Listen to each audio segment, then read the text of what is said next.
اللہ الرحمن الرحیم اللہم صلی علی سیدنا محمد وعلی آل سیدنا محمد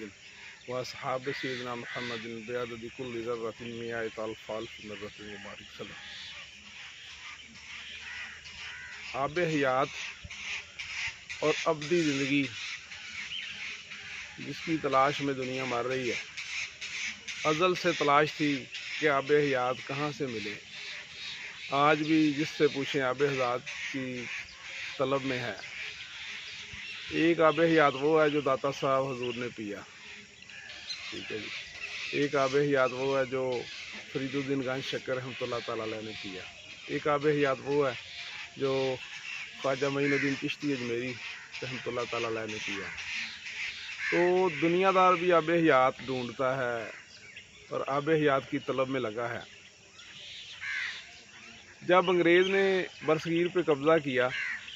تو تب انگریز نے یہاں آ کے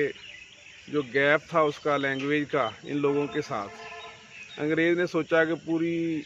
جو ہندوستان کی برصغیر کی کمیونٹی ہے سب کو انگلش سکھا دی جائے، تو چلو کمیونیکیٹ اچھے طریقے سے ہم ان سے ہو جائیں گے۔ مگر جب انگریز نے دیکھا کہ یہ تو بہت مشکل ہے، پھر انگریز نے سوچا کہ کیوں نہ ایسا کریں کہ ہم ہی ان کی زبان سیکھ لیں، تو ہم تھوڑے لوگ ہیں، ہمارے لیے آسانی ہوگی۔ تو انگریزوں نے کوشش کی، تو اس کوشش میں انہوں نے دیکھا کہ ادھر تو ہندوستان میں تو کوئی 300 زبانیں ہیں، تو کون سی سیکھیں گے، کون سی چھوڑیں گے۔ تو پھر انہوں نے نا ایک زبان جو انہوں نے مطلب تجویز کی، جس کی انہوں نے اشاعت بھی کی، جس کے لیے انہوں نے کوشش بھی کی اور اس زبان کو انہوں نے فروغ بھی دیا، اس کے لیے دانشوروں سے بھی انہوں نے تعاون کیا، بکس بھی لکھوائی اور ان کے ایڈیشن بھی چھاپے، وہ تھا اردو زبان،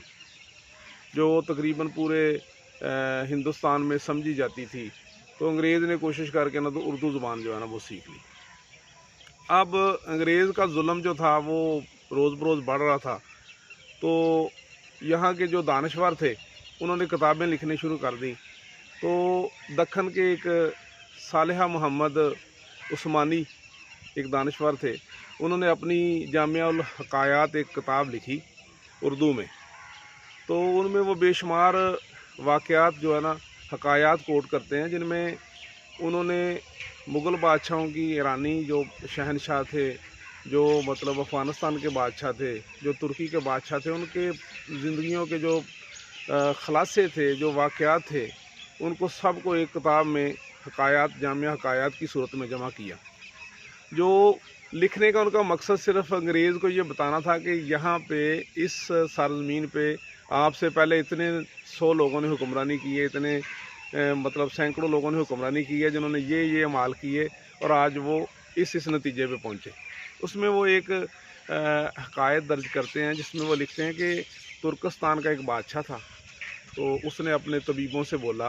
اور کہا کہ یار مجھے کوئی ایسا آب حیات بنا کے دو، میں لمبی زندگی پانا چاہتا ہوں، جس سے میں بہت لمبے عرصے تک جو ہے نا اس نعمتوں کو، اس دنیا کو انجوائے کر سکوں۔ اس کے طبیبوں نے کہا کہ بادشاہ سلامت، ایسا ہو سکتا ہے کہ ہندوستان کے جنگلات میں، اس کی زمین پہ کچھ ایسی جڑی بوٹیاں اگر وہ ہمیں مل جائیں تو ہم ان سے ایک ایسا مرکب تیار کریں گے جس کی تاثیر آب حیات کے برابر ہوگی۔ تو بادشاہ نے فوری طور پہ اپنا ایک خاص مشیر، ان طبیبوں میں سے ایک بہترین ماہر طبیب اور اس کے ساتھ 8 لوگ اور ایک رکا دے کے، پیغام دے کے، تو ہندوستان کے راجہ کی طرف ان کو بھیجا کہ یہ چیزیں ہمیں چاہیے۔ تو وہ جب وہ ہندوستان میں پہنچے تو انہوں نے آ کے اس راجہ سے اپنے بادشاہ کا مدعا بیان کیا، تو راجہ نے نا ان کی ایک رات کی ضیافت کی۔ دوسرے دن راجہ ان کو اپنے ساتھ لے کے ایک اونچے پہاڑ کے پاؤں کے قریب یا اونچے پہاڑ کے بالکل قریب جا کے ان کا ایک خیمہ اس نے لگایا۔ تو اس نے ساتھ یہ کہا کہ اگر یہ پہاڑ یہاں سے مٹ جائے،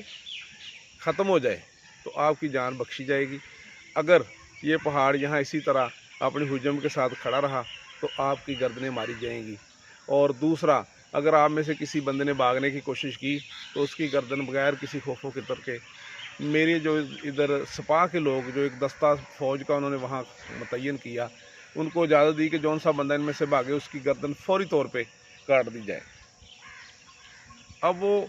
انہوں نے کہا یار آئے تو اسی بادشاہ دے کام سا تے ہو کی گیا؟ انہاں کی کیتا کہ صبح ਉਸੇ ਟਾਈਮ ਜਦੋਂ ਮੌਤ ਨਜ਼ਰ ਆਈ, ਉਸੇ ਟਾਈਮ ਜਿਹੜਾ ਨਾ ਉਹਨਾਂ ਨੇ ਮਸੱਲੇ ਡਾਏ, ਵਜ਼ੂ ਕੀਤੇ ਤੇ ਸਰਬਾ ਸਜੂਦ ਹੋ ਗਏ ਕਿ ਅੱਲਾ ਇਸ ਪਹਾੜ ਦਾ ਕੁਛ ਕਰ ਦੇ ਤੇ ਸਾਡੀ ਜਾਨ ਬਖਸ਼ੀ ਕਰਾ ਦੇ। ਮਾਲਕਾ ਅਸੀਂ ਨਾਹਕ ਕਤਲ ਹੋਵਾਂਗੇ ਤੇ ਤੇਰੀ ਬਾਰਗਾਹ 'ਚ ਅਸੀਂ ਦੁਆ ਕਰਨੇ ਆ, ਤੂੰ ਮਾਲਕ ਕੁੱਲ ਹੈ ਤੇ ਸਾਡੇ ਲਈ ਆਸਾਨੀ ਪੈਦਾ ਕਰ। ਉਹਨਾਂ ਨੇ ਸਿਰਫ ਰਫਾ ਹਾਜਤ, ਵਜ਼ੂ ਔਰ ਥੋੜ੍ਹਾ ਬਹੁਤ ਜਿਹੜਾ ਖਾਣਾ, ਉਸ ਤੋਂ ਇਲਾਵਾ ਜਿੰਨਾ ਵਕਤ ਸੀ ਉਹ ਸਾਰਾ ਉਹਨਾਂ ਨੇ ਜਨਾਬ ਸਰਬਾ ਸਜੂਦ ਰਹਿਣਾ, ਅੱਲਾ ਕੋ ਦੁਆ ਕਰਨੀ। ਕੁਛ ਟਾਈਮ ਤੋਂ ਬਾਅਦ ਅੱਲਾ ਨੇ ਉਹਨਾਂ ਦੀ ਦੁਆ ਕਬੂਲ ਕੀਤੀ।